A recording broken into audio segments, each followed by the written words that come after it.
Hello everyone and welcome to my YouTube channel. Okay, so today ang magiging content ko is mag-unbox tayo. So meron po akong delivery coming from the Lazada.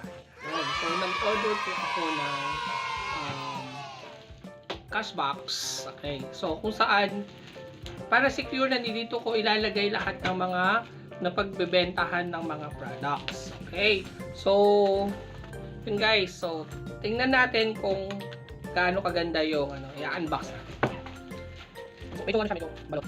So meron siya 840. So mas mura siya kung sa mabibili mo sa bookstores. Ito ay 840. So cash box tayo. So gamit tayo ng good. Hindi naman sa box. Hindi ba i-unbox? Ito ay box. So meron siya na secured na. Meron plastic na to. Yan. So yan, ito yan. Cash box. Meron siyang okay. Natin.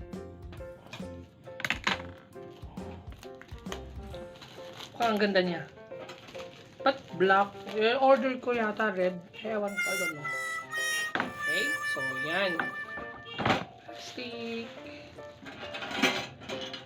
Susi. Meron siyang susi, guys. Ibig sabihin, secure na pera natin dito. At least ito, may separate ko kung pera ng business, saka yung pera ko. Okay, diba? Para mas para hindi natin nagagalaw, ganun. Kasi minsan mahirap yung personal na pera mo, tapos magagastos mo sa iba. Hindi, kaya may mga business tayo na hindi natin-click kasi dahil nakala nila, yung pera ginagastos nila, ay minis yung nagbenta nila, naggastos sila pang araw-araw, tapos yung nagbenta nila, akala nila, kumikita sila pero hindi nila alam. Hindi pala sila na kumikita kasi nga, dahil naggastos nila, hindi nila na kaya yung at least, meron siyang susi. So, titingnan natin yung laman. Yung loob pala, kasi wala pang laman to. Wow! So guys, ito siya. Yan. Para akong nasa supermarket. Dito natin siya ilalagay. So meron siyang 5 coin, tapos meron din siyang ng pera. Okay? So, yan. In-order ko ito sa Lazada para malaman natin para mas mailagay natin yung pera natin ng safe. So ngayon, magsasample tayo. Meron ako ditong barya. May piso. Ayan. Tapos, yung tigti 20 pesos, ilalagay natin siya dito sa isang ayan. Ay, paano siya? Diba? Okay, para naman yan. Tapos, 100 pesos. Parang pula na 100 pesos. Okay.